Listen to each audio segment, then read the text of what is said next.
ماہ ذی الحج کے پہلے عشرہ میں سب سے بڑا جو اہم رکن ہے فریضہ حج کی ادائیگی عید الاضحیٰ کے علاوہ جو ہے وہ قربانی ہے۔ قربانی کا مطلب ہے کہ کسی بڑی ذات کے لیے اپنا سب کچھ فدا کر دینے کا جذبہ اور عملی اظہار کرنا۔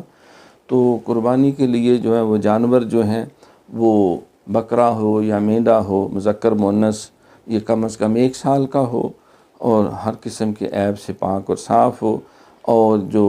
بیل اور بھینسا ہے مذکر مؤنث جو ہے دونوں جو ہے یہ کم از کم 2 سال کے ہوں،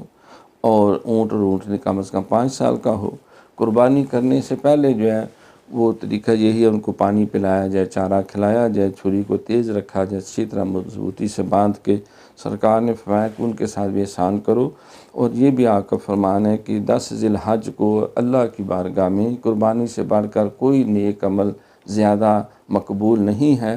لیکن اگر پہلے دن نہیں، دوسرے دن، تیسرے دن، 3 دن جو ہے 10، 11، 12 کے رات شام سے پہلے جو ہے، تو یہ 3 دن قربانی کے فقہ حنفی کے مطابق بعض چوتھے دن بھی کرتے ہیں، لیکن فقہ حنفی میں یہی 3 دن ہیں جو قربانی کے لیے ہیں۔ پھر اس کے گوشت کے بارے میں بعض مخمصے میں پڑ جاتے ہیں۔ ایک مستحب طریقہ تو یہی ہے کہ 3 حصے ہوں، اگر زیادہ گوشت ہے ایک اپنے گھر والوں کے لیے رکھیں، کچھ محفوظ بھی رکھیں، اور ایک اپنے دوست رشتہ داروں کو دیں، اور تیسرا عام مسلمان جہاں جہاں کوئی ضرورت مند حاجت مند ہے تو وہاں تک اس کو پہنچایا جائے۔ لیکن اگر تھوڑا گوشت گھر میں استعمال ہو جاتا ہے، بڑے گھروں میں سارے عزیز اقارب بعض کا دوست احباب اکٹھے ہی آ جاتے ہیں تو وہیں خرچ ہو جاتا ہے، کوئی حرج نہیں۔